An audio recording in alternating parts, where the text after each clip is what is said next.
name's Jason Tiedick, and I help business leaders grow resilient teams. And today I'm going to show you how to manage meetings that motivate not only your team members, but the higher ups, yourself, and everybody that's involved with these things.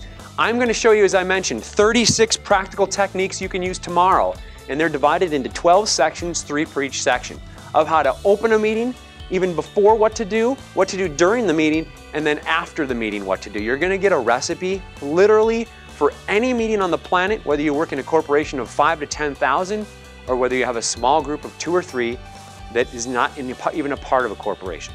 Here's the 3 things that you should meet for. Kay, you asked this, when should I meet? You should meet for 3 reasons. Number 1, I've already given it to you. It needs discussion. You need to discuss it. Number 2, you need others' input. By the way, input's different from discussion. Discussion is where they talk to each other. Input is where they share it with you. And number 3, this is the biggest one. It has direct implication for their jobs. For their jobs. Not for what the C team wants, not for what you want, but for their jobs. First step is humor. Second step, tell them why. Third step, summarize the what and the how while they're looking at this agenda. That's step 3. Again and again, every meeting, this is what you do. It's going to blow your other meetings away if you start doing this stuff, because they're going to captivate them. We're going to model just the first one.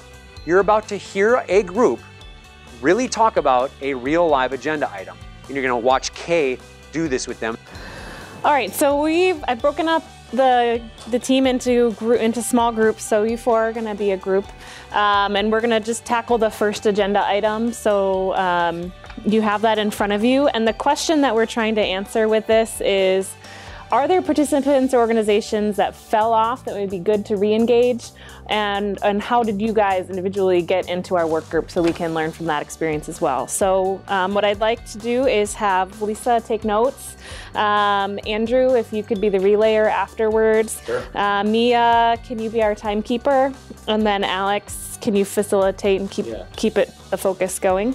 And we'll have about 6 minutes for you guys to talk about that. So I wonder how we can leverage our relationships the way Kay did to get more of those voices in the room.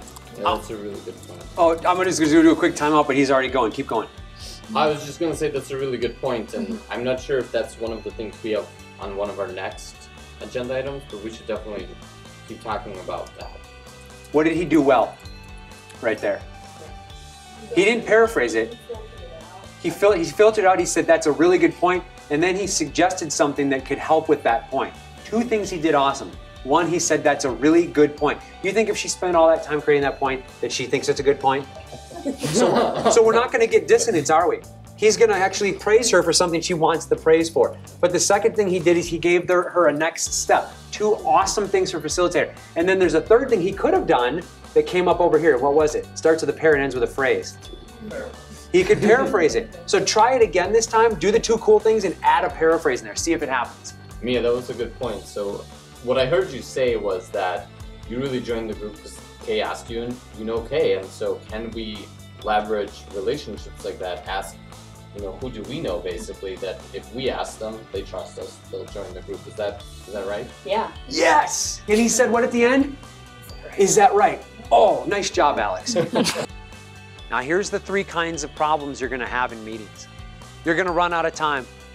You're gonna have disruptions, left and right, and you're gonna have a ton of negativity throughout the year. What do you do to handle these? If you're not able to do these 4 things, you shouldn't be meeting. And if you can't come up with the answers to these 4 things, you didn't have a successful meeting. You gotta know the outcome, who's responsible, what's the next action, when's it gonna go down.